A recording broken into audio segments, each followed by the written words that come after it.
Hello and welcome to this episode of the Whole Health with Rob Carney podcast. I'm your host, Rob Carney. This is a platform to connect with and share the stories of health professionals, personal development leaders, and entrepreneurs who are making an impact in this world. And today, our guest, Mr. Dave Robinson, is back. If you haven't seen round one, I'll put the link in the description box below, but I highly recommend it. Dave is an awesome character. You get to hear his story in much more depth in the first episode. In this episode, we're going to be diving into sustaining growth, and both growth in our personal goals, our life as a whole, in terms of taking a long-term approach, and having sustained growth in our garden, and how the garden can actually teach us some very valuable lessons about life itself.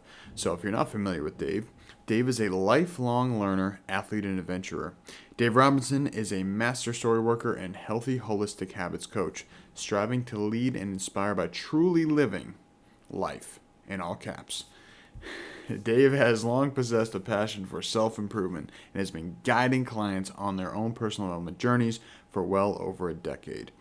So I know you're going to enjoy this video, or this episode of the podcast. If you're watching on YouTube, thank you. If you're not watching on YouTube, when you get a chance, go on to YouTube and subscribe to the channel, because I'm going to be dropping this podcast first every single Monday at 10 a.m. Eastern Standard Time, and new videos and other formats will be coming out every Thursday at 10 a.m. So YouTube, there's going to be a lot of intention going in there for 2022. So stick around for that.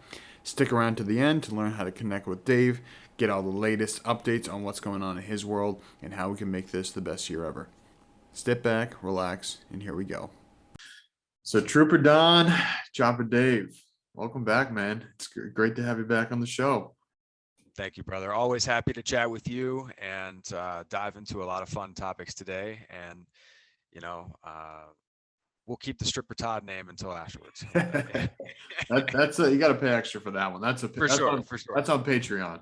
But so when I was thinking about the end of the year back in December, because now we're in the mix of the new year. We're about halfway through January, 2/3 through January, depending on when you're listening to this. And so this is a time where people tend to fall off track already with their New Year's resolutions. A lot of times people set themselves up with these grandiose ideas that sound really good in the moment. Maybe they're going to lose 40 pounds. Maybe they're going to work out 5 times a week, whatever the intention is. But I think that a lot of that comes from not creating a habit. It becomes a short-term quick fix. I'm going to do this for this short amount of time and not a lifestyle change. So I'd love to just kind of dive into what your suggestions are in terms of implementing lifestyle habits and long-term lifestyle changes, because I know that you're somebody who is obviously very committed to the lifestyle of being healthy, not just chasing little tiny goals here and there. You're on the big picture.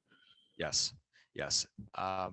Well, you're right as far as the time frame of this. I think you had mentioned before the show, close to 80% of people by 2 to 3 weeks into January have fallen off their New Year's resolutions. And I think there's a lot of reasons for that.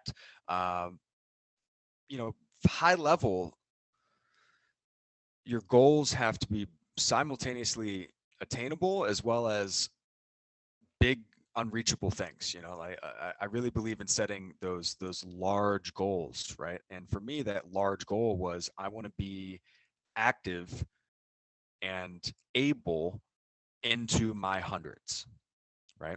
So I realized that for me to accomplish that goal, I'm going to have to start like yesterday, right?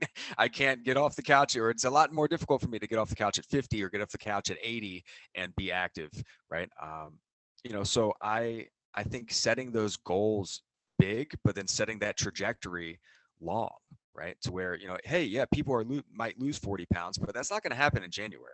Right. That might happen this year plus next year, right? After 2 years, you might be down, 35, and that's a huge win, or down 60, and that's an even bigger win, but setting the trajectory to plane takeoff and get to cruising altitude versus rocket ship. And I think a lot of people start off the year saying, I'm going to work out 7 days a week. And, I was averaging 1 before, and that's too big of a jump, right? So that's a combination of a couple of strategies there. One is to be very specific with your goals, set long trajectories for those goals, and then decide. You have to actually make a decision. You have to actually want it, right? there's a lot of tips and tricks that we can get into as far as once you have decided what you can do, especially as it relates to movement or, health in general. But ultimately that has to come, those changes have to come from a decision, right? Not a, hey, I think I'm going to do this, or yeah, it'd be nice if I did that, or yeah, I'm going to do it.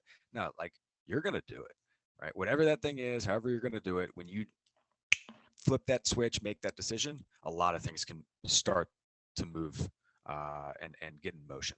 100%. A big thing you talked about there is, why are you doing this? Why do you want this? Is I think a big Yeah. question is starting with the why. I think that's a big question is, so with some of my team members, I'll talk about, we did some goal setting in the beginning of the year, or actually it was like the 30th of December. So I like to do a couple days before the new year. I think that's a good time to get the sticks in place. The stones in place. I guess sticks and stones that go together. So, Either way. nature and getting nature in place, nature Yes. objects, natural objects. And, a big piece of that, as we're writing down the goals is the next question is, why do you want this? Because I remember in the past, a lot of times I write these, grand goals, and then a couple of months into it, I fall off it. And now I'm telling myself, oh, I can't believe I didn't do that. I'm a failure, all these like negative self-talk for not accomplishing the goal. But then we really sit back and analyze, like, why do I even want that in the first place? A lot of times our ego kind of runs the show as to, oh, I want this goal because it will make me look cool, or it'll make, X, Y, and Z. But realistically, it's like, why do you really want this? And is this actually aligned with the long-term vision? And that's why I think it's a combination of having the long-term vision and the short-term, like you're talking about, because you can have these great short-term goals, but if it doesn't align with your long-term vision, it's like, what's the point? No, that's cool. Yeah, you get the ego trip, say, oh, I checked that box, but is that really getting you closer to that ultimate goal? I don't know. And a lot of times the feelings of dissatisfaction or discomfort or unfulfillment that we may feel is because we're acting out of alignment with our internal long-term goals, whether they're stated, written down or not. What we really know we're here for, why, what we really want to do. If we do not pursue that thing, if we are not in the process of chopping on that path, heading down that path, then we are going to be dissatisfied and unfulfilled, right? And so a lot of people end up, a lot of men especially, end up creating something and heading down a path or climbing up a mountain or whatever it may be that they don't actually want. It's a short-term goal. It started as a short-term goal, or it started as an expectation, by society or parents or spouse or themselves or otherwise, that has ultimately found them where they found themselves in a place where they don't want to be. And sometimes it might take like going back down the mountain and starting over. Sometimes it might take like, oh wow, okay, yeah, I got over this mountain, but there's a whole mountain range ahead of me. Like instead of staying here, let's start heading there. But knowing where you want to go, high level, that can give funnel down into the daily activities or the weekly or monthly or yearly things that you need to start to check off to get to that big picture, right? So top level down to low level, and then the why, right? The why behind it. And I like what you said there. We got to break it down to pieces, because at the end of the day, it's like if we're saying lose 40 pounds, just using that example, it's you got to start by losing 1 pound. You're not losing 40 if you can't lose one. And that's one thing I really appreciate about your approach. And we talked about in the last podcast is start just by walking. Yes. That's one of the best things I remember you said, and it sticks out of my head. If you want to improve your health, double your steps. Yes. Easy metric to improve your health. Absolutely. And I was actually just listening on this Joe Rogan episode. He was talking about one of his guests, I forget the guy's name, but he's talking about how this dude lost it was like some crazy amount, like 80 pounds in a year. He was like 350 pounds, like, very obese. And he was a radio show host. And so songs would play for 8 minutes at a time. And then he'd come back, set up the new track. It was a little commercial gig. But all he did was in that 8 minutes, every time he did the 8 minute stretch, he'd walk around the office for 7.5 minutes and then sit back down. He did that for 6 months straight and lost 80 pounds. Again, this is a different story. This dude probably had a lot of toxins, so he's losing weight faster than the average person. But the point being is all he changed was walking. He just walked a little bit more, and it started with 8 minutes at a time. Because we can think of, I got to go to the gym for 2 hours. I got to go to the gym every single day. 8 minutes, 8-minute blocks. Sometimes the simplest things fix the biggest problem. Right. And sometimes that's walking, sometimes that's water, sometimes that's creating environments that remove stress, sometimes that's getting in nature, sometimes that's simply eating less sugar, Sometimes that's a combination of those things. And, that's one of the things I love about healthy holistic habits is that the emphasis is typically on the other 23 hours outside of the gym. Hey, yeah, I'm going to go, I'm going to move, I'm going to bang weights or run my miles or get my steps in or whatever. And that's super important. It's super important. Of course it is, and there are a whole host of other things that are simple, that really move the needle for people on a health and wellness basis. And you don't have to kill yourself in the gym 2 hours to do it. It can be easy. Right. And I think that's another misconception too, is people say, oh, it's too difficult to be healthy. It's really hard to be healthy. All these, stories that are created really with no basis in truth whatsoever. And it could be, and that story could be because they made a New Year's resolution one time to get healthier, and they thought that meant going to the gym 7 days a week, and that lasted 7 days until they're too sore to get out of bed.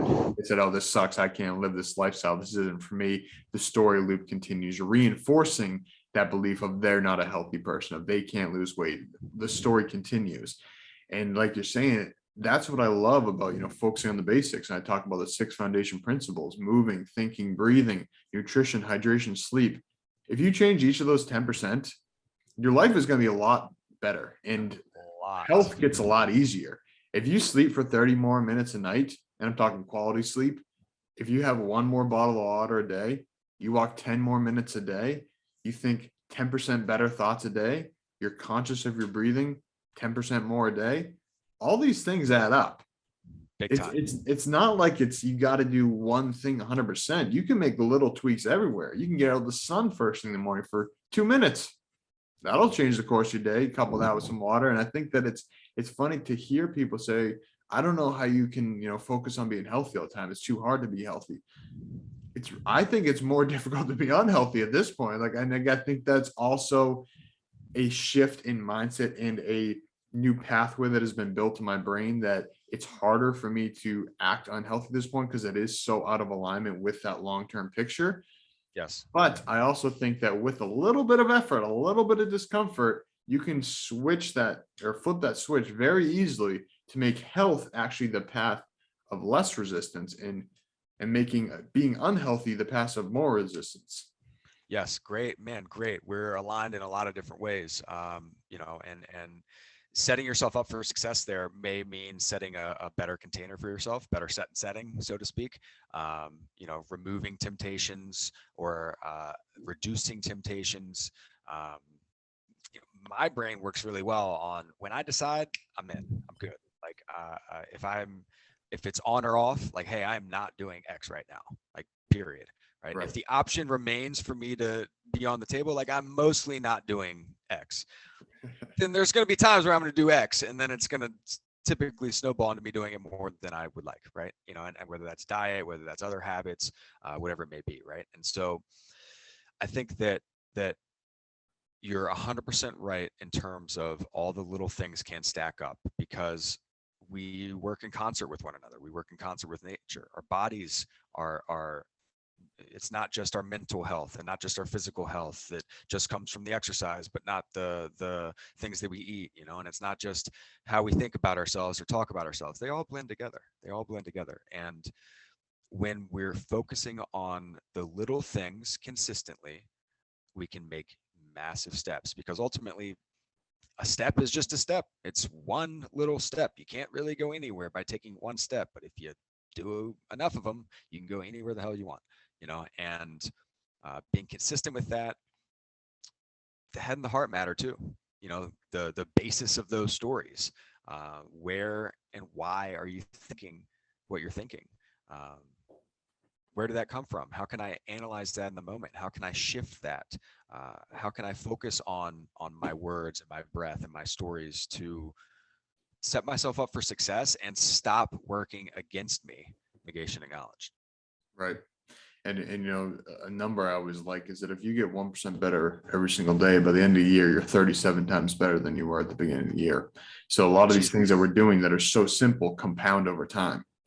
If you walk every day for a month, you're going to get some great results. If you walk every day for a year, you're going to get some fantastic results. If you walk every day for 10 years, you're going to have absolutely phenomenal results. And these things stack.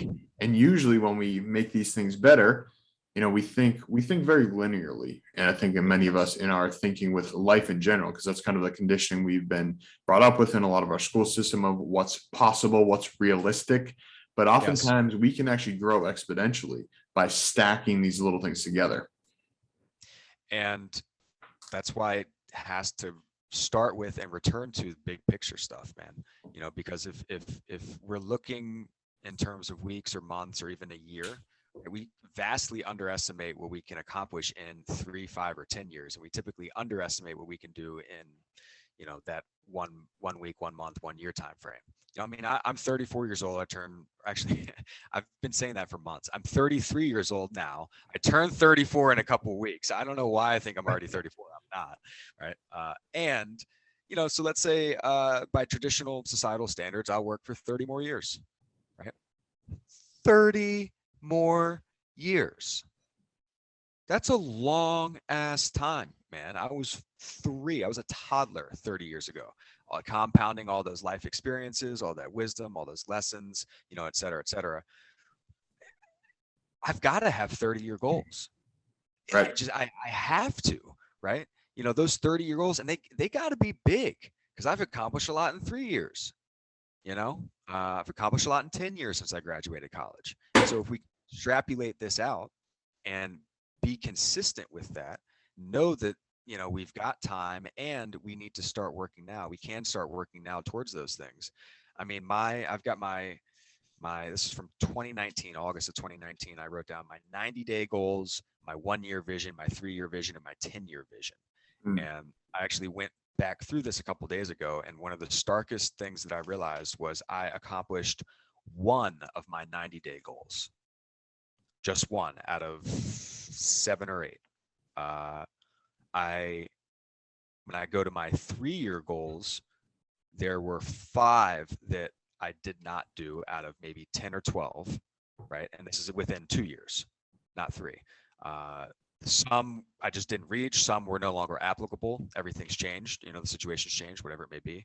And I've got 2, 4, 6, 8, 10, 12, 14. I've got roughly 25 things written down for my 10-year vision.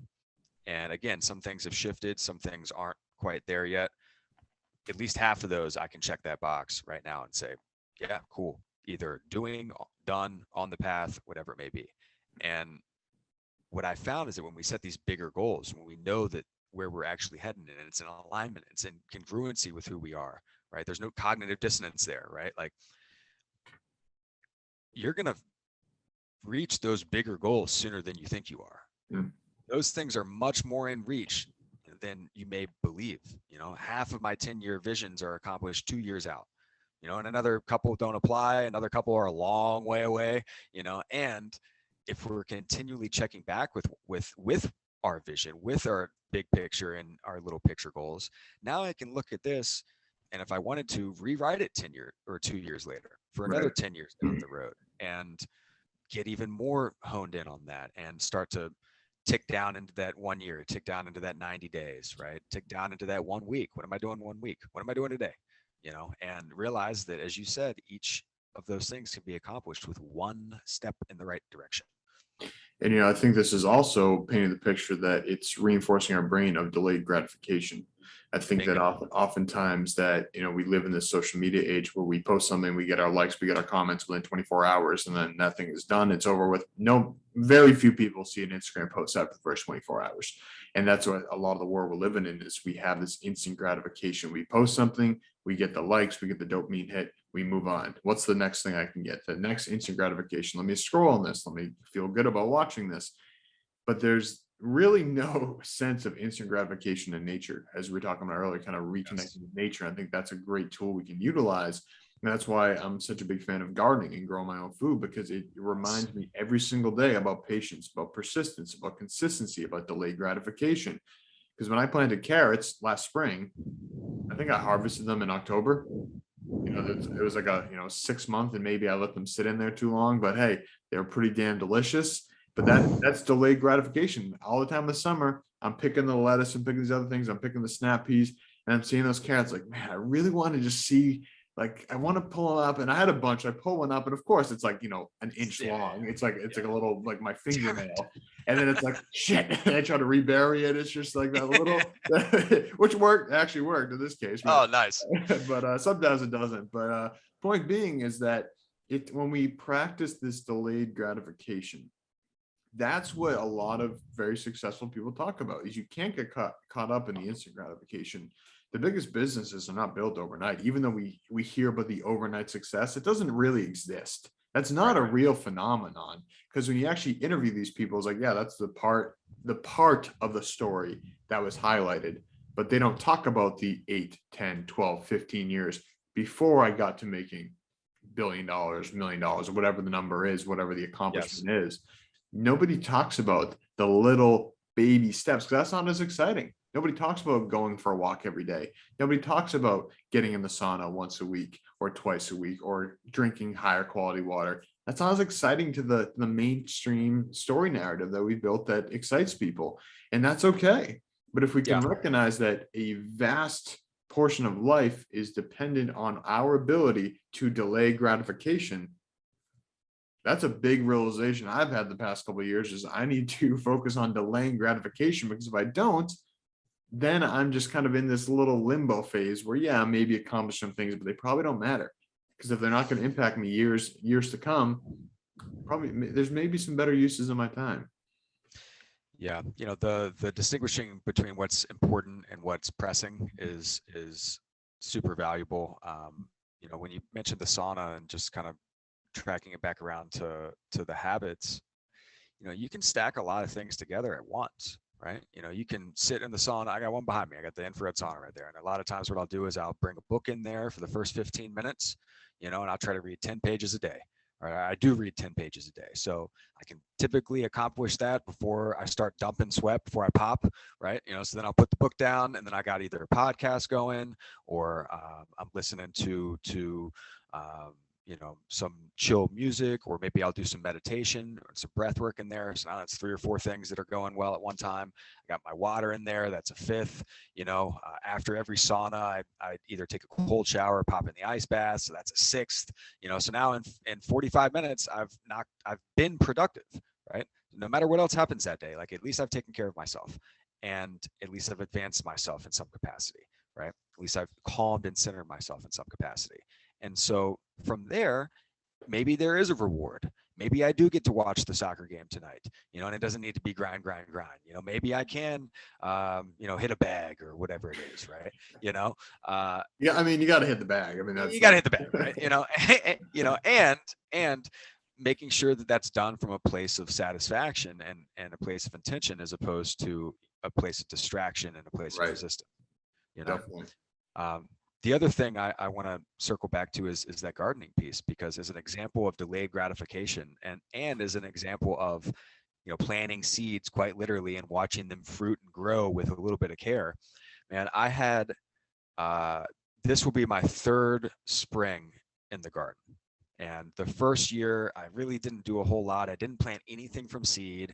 I transplanted some stuff, which was cool. I watched it grow. I pulled some stuff out, got me all hopped up for the next year, which was 2021, right? This past year, which I did plant from seed.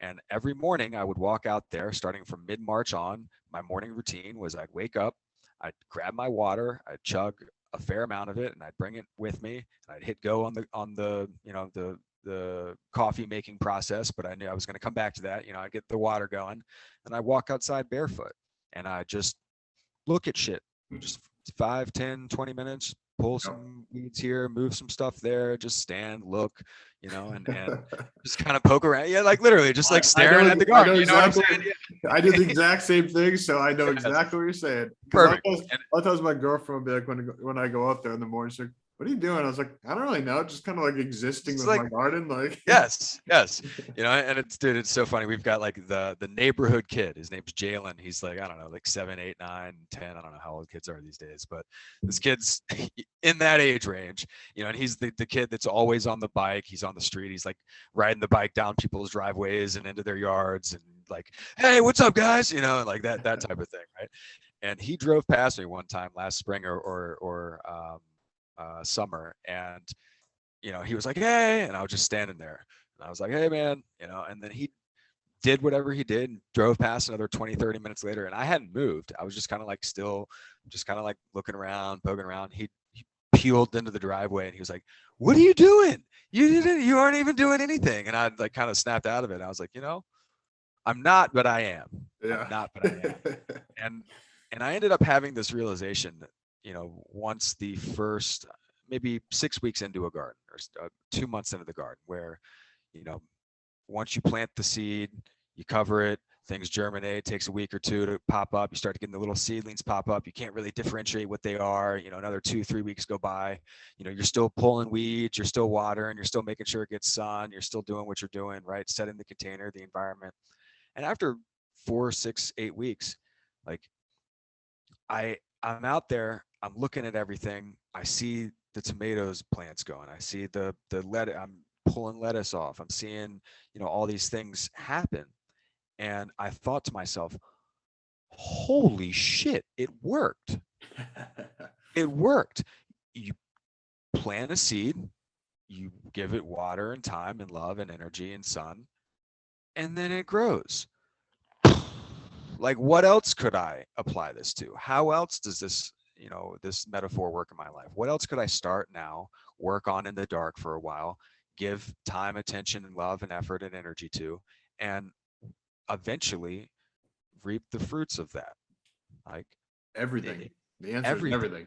Yeah, it's such an amazing analogy for life, and it ties into the basics so well. I encourage anybody and everybody to buy some plants, plant some seeds, do a little 2x2, patch in your backyard. Like, listen to Rob. Rob knows what the hell is going on when it comes to this stuff. So, anybody who's listening to this, like, plant a garden, no matter how big or small it may be. You will gain so much from it.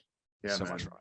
Absolutely. And that's why I made my little free ebook that, if you're listening, man, you can download that for free. It gets emailed right to you. Yes, you can grow your own food. I'll put that link in the description box. I made that because I would hear, just like we're talking about the stories of people, Yes. I can't lose weight. Oh, I'm not good with plants. All my plants die. I kill my plants. I don't have a green thumb. All these stories. And it's like, well, have you tried? And the answer, what if it worked? Yeah. And the answer is like usually, yeah, I had a plant one time and Yeah. it died. It's like, okay, well, how much did you water? Oh, I watered every day. And it's like, well, you probably overwatered it. You probably drowned it. And it's like, oh, okay. And then it's like, so you never tried again. Like you never, like you just do the same thing over and over, or you don't try again. So to me, it's a funny concept when people say, oh, I can't grow my own food. I can't have house plants. I can't, whatever the story is. Yes. But like you said, and that's what I think is a really big draw to me in the life of homesteading and having worked on a number of farms at this point is that connection with life itself, because that connection with life and nature itself spreads to every other aspect of life itself. Mm-hmm. And I can certainly say I am my most happy, calm, grounded, patient, persistent, consistent self. Add a lot more adjectives in there when I'm in the garden, when I'm gardening consistently. That's why I got my little indoor grow rack, which I got behind me here, is growing, chard, spinach, peppers, lettuce, things like that, because it reminds me every single day to be connected with nature, to be connected with the process of life. Because yeah, I can look at the trees outside and they're all dead right now because we're recording this in January, but they're not really dead. Their roots are still thriving, just that what we see is dead. But when I have some life growing, I just plant a new batch of chard. I just chopped all the old stuff and threw it in some eggs. With anybody listening, homegrown chard and eggs is a bomb combo. So, and now I just had the little seedlings popping up yesterday and today. They're starting to sprout out. And it's like the new cycle of life comes again. And it always comes back. But it requires love, attention, energy, consistency, persistence, patience. And these attributes are constantly reinforced in us when we're engaged in this process of gardening. And that could be something as simple as having one little herb in your windowsill, in a sunny windowsill. That could be it. Or you can do what I do, have a little grow rack or have a garden outside. Doesn't matter, but you just gotta get it started. Yeah. And using all those the love and the attention and the care and and I'm reflecting that back on ourselves. Not taking a route of punishment or shame or fear your way into this or regret your way into that, right? Like, if we focus on love, if we focus on gratitude, if we focus on the right things done well, small steps, small chunks, small bites over time, a lot of good things can happen. A lot of good things can happen. And you will surprise yourself at what you can and could accomplish by doing that, not only in the short term, but also in the long term. Um, and God, it's so much better to be healthy than it is unhealthy. Yes, it is. I am very blessed to be in the healthy category, both by actions and otherwise. And I intend to remain there for a very long time. And it's little steps at a time, little things. For sure. And, just come back to stories of people saying, it's too expensive to be healthy. Other stories of reasons why people claim that they can't be healthy. And like you're saying, it's way better to be healthy than not. Paying for some organic food now is way better than that $5,000 surgery down the road or that $10,000 hospital bill or whatever these gigantic numbers from not taking care of yourself looks like. Or the things that you won't do and the person that you won't become and the places Right. you will not go and the experiences you will not have because of not negation acknowledge taking care of yourself around, first and sooner rather Right. than later. The you know intangible costs that aren't tied to a dollar value. Correct.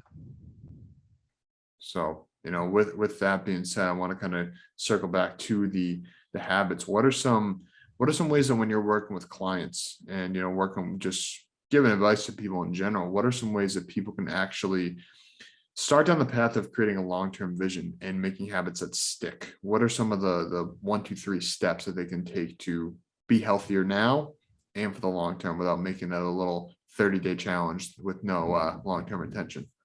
Totally. So, again, circling back to the why, really sit down, think about it, take 5, 10, 15 minutes and write down what you want to do and why.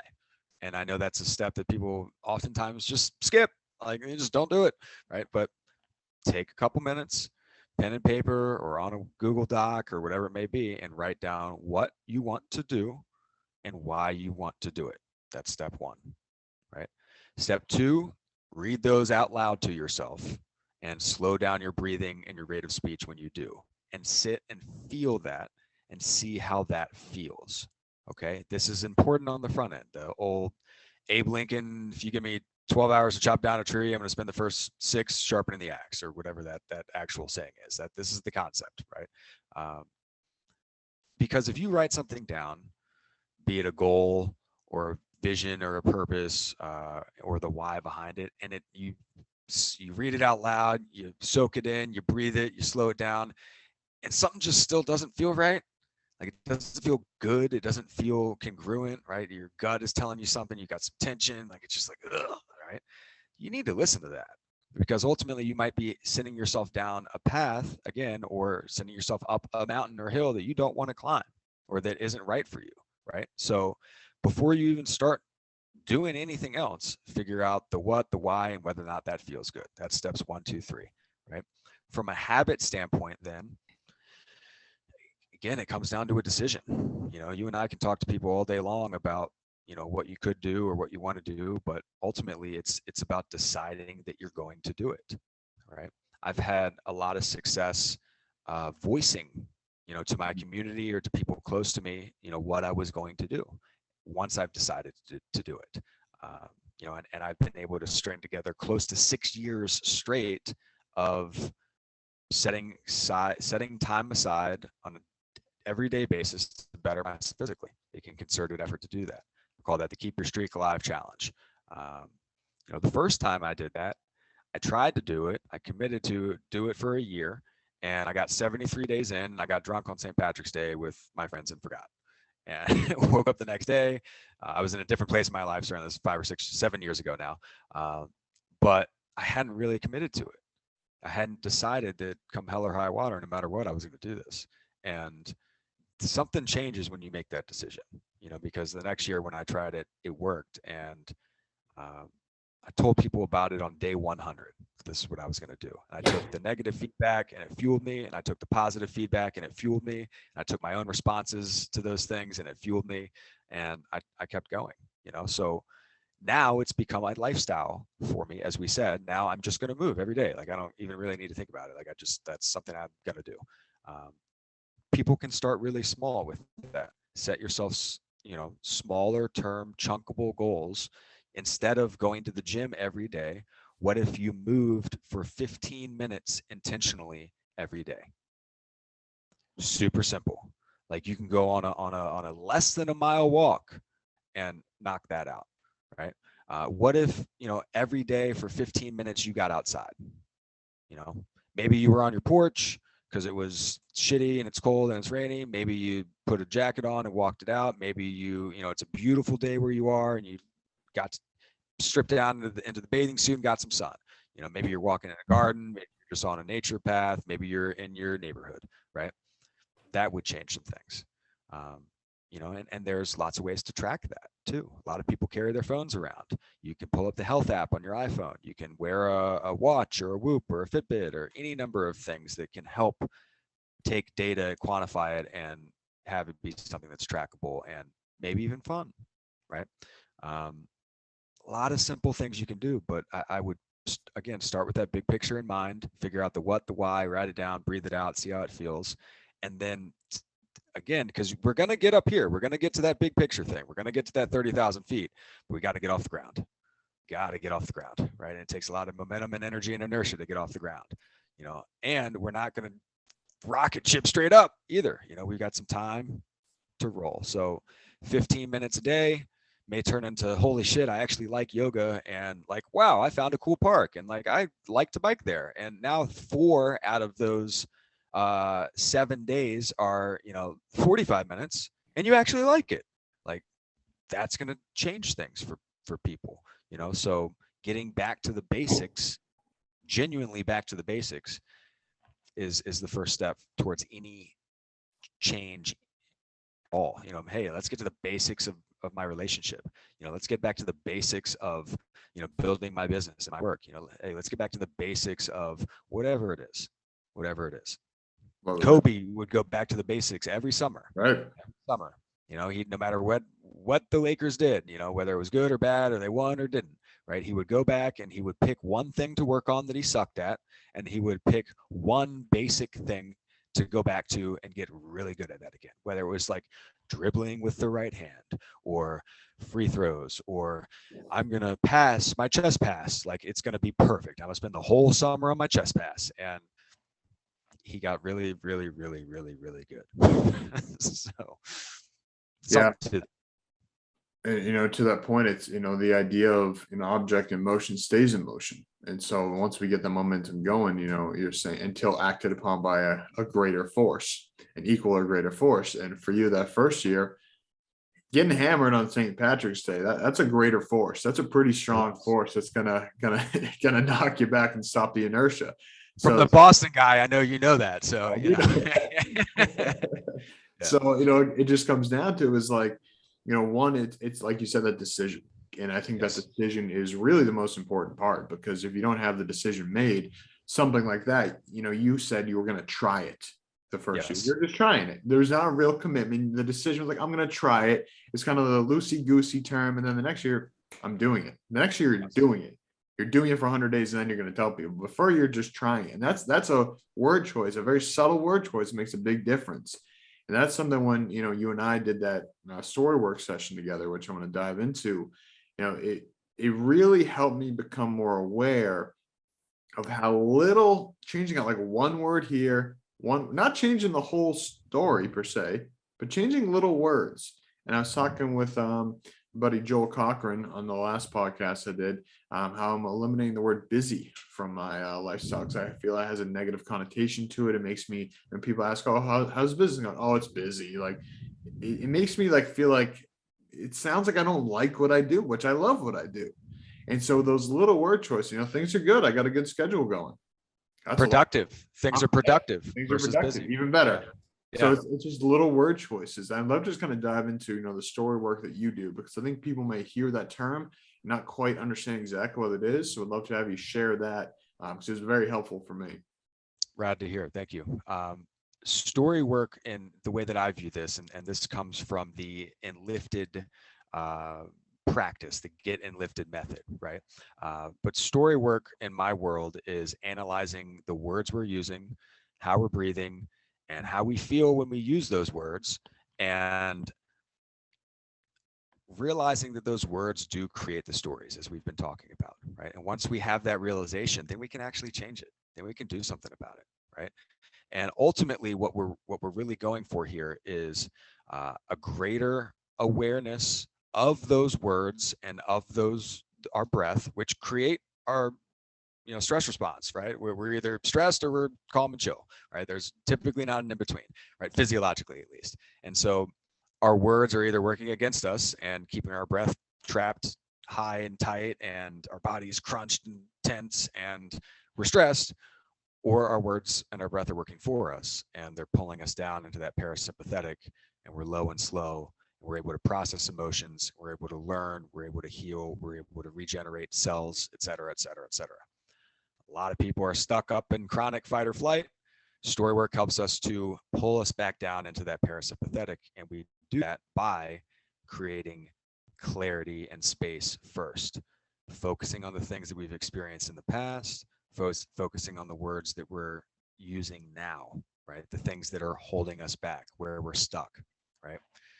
I use the analogy of, if you're trying to, if you buy a house, you're doing a renovation of a house, you buy a house on an auction, or you want to do a flip or a foreclosure or something like that, before you can do anything else, even if the landscape is perfect, you got to clean out the inside.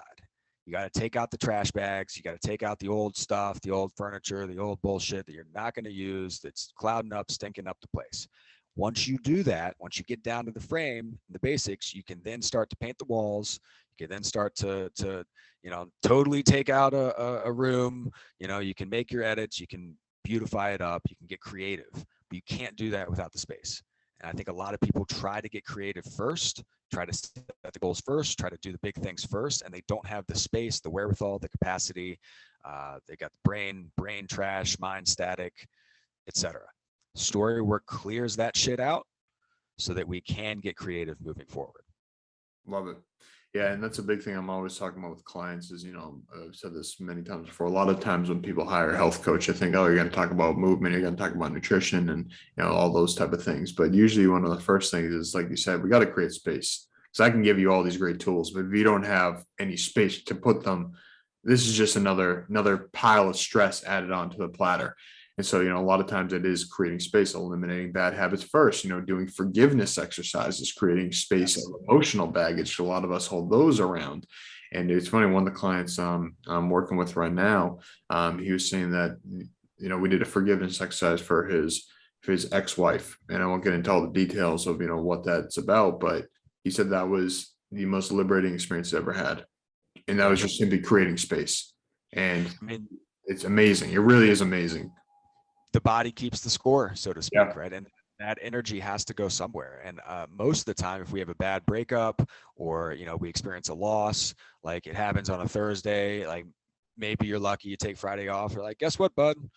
You're back to work on Monday. Like, life goes on, and we don't have the ability or the time, or we don't take the time or have the ability to actually genuinely process those things that have happened to us. So then anytime we think about it, anytime that memory pops up, or that person pops up, or that song plays, or whatever it may be, we go right back into that fight or flight, because we never actually released that, the anger, the hurt, or the grief, or the guilt, or the shame, or the trauma, or whatever it is. And so you're absolutely right, man. What a powerful exercise to do with this individual, because once that guy was able to express the ways that he was feeling, and to change those you know uh, uh, his physiological response now, as it related to the events that occurred, right? That and changed the outlook of the rest of his life, right? Right.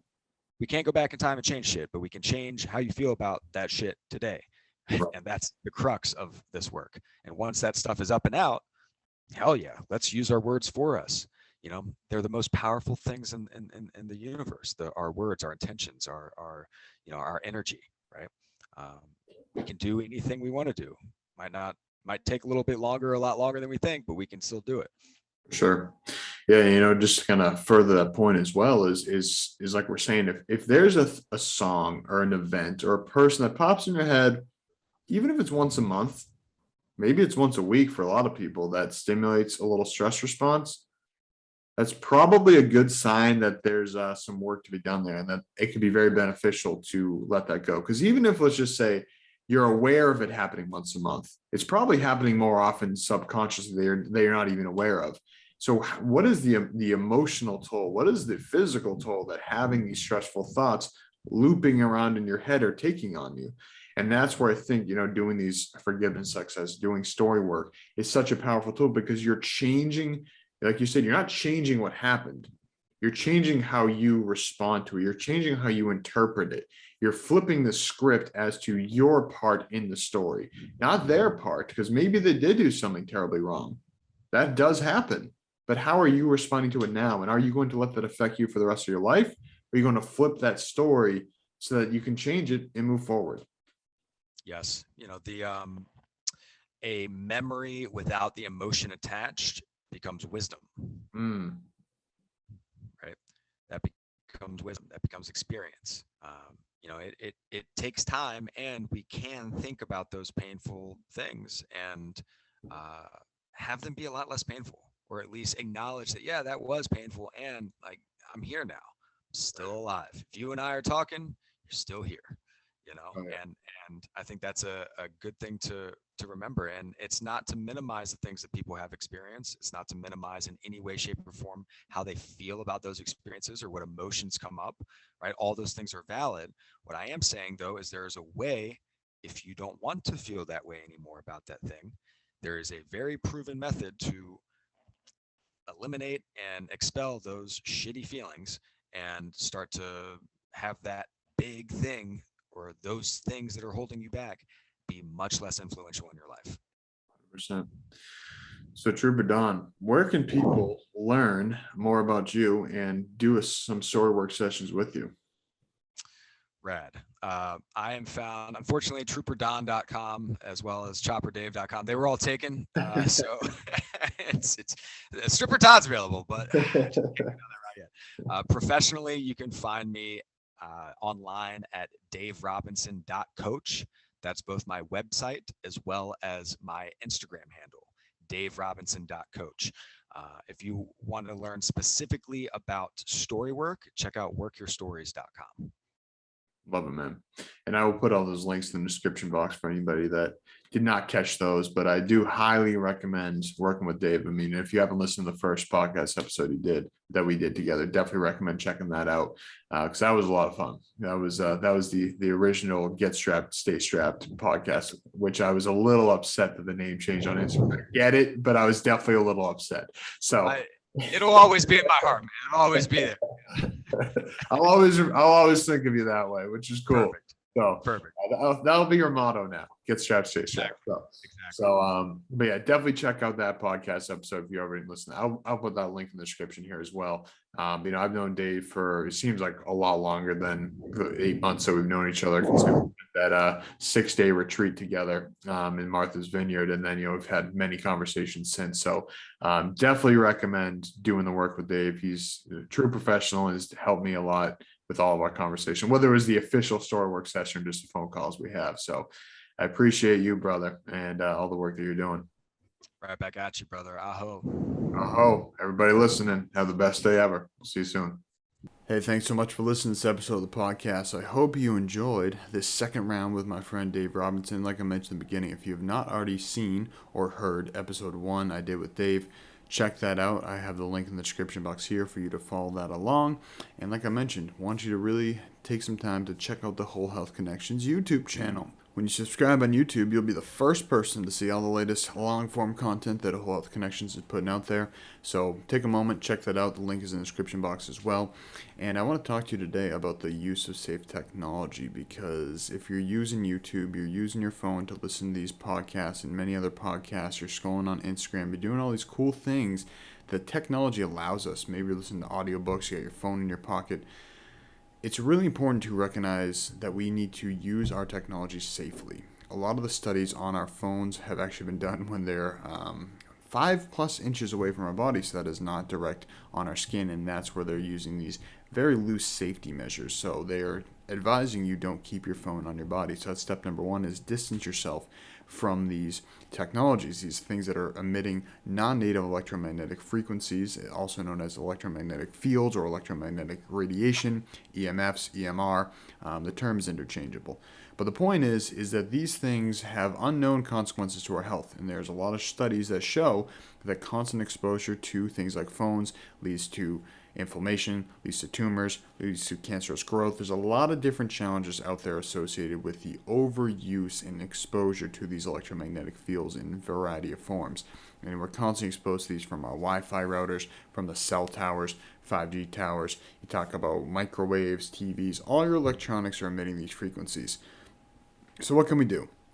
We can distance ourselves, keep them as far away from our body as possible. We can limit our time, and we can safely use them by adding things like Aries Technology. And this is a company I've been working with for almost 3 years now, and I've really noticed a difference that allows me to participate in the wonderful world of technology without the negative side effects.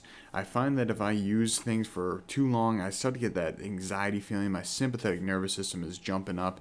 But when I have the Aries Tech chips around me, I notice I can keep my cool, keep that parasympathetic, that rest and digest state quite a bit longer, because it's basically a microprocessor that is transforming these different unfavorable frequencies, these non-native frequencies, into a frequency that our body can better metabolize. So essentially, it's a little microprocessor. You can get it as a sticker. It's called a LifeTune device. You can get it as a LifeTune for your phone, or you can get it for a room. There's many different options there. I have one on my keychain, which I love because I keep that everywhere. I have one in my car, by my Wi-Fi router, by my bed, by my computer, you name it. I want to make sure that no matter where I'm at, because I do love to use technology, I want to make sure that I can use it safely regardless of where I am. So if you want to learn more about Aries Tech and get your own Aries Tech technology chips, you can go to ariestech.com or check out the link in the description box below. You can use the discount code WHOLEHEALTH, and that will save you 10% off. And if they have a promotion going on, it goes on top of promotions as well. So I want to thank you for taking the time to listen to this here. If you have any questions about Aries Tech, about any sort of other safety mechanisms for EMFs, I have some nice blogs on my website, wholehealthconnects.com. You can go to the section where I have my blogs and articles and learn more about all things electromagnetic frequencies, as well as a lot of other fun health topics. So once again, I appreciate your time, I appreciate your support, and I'm looking forward to making this the best year ever with you.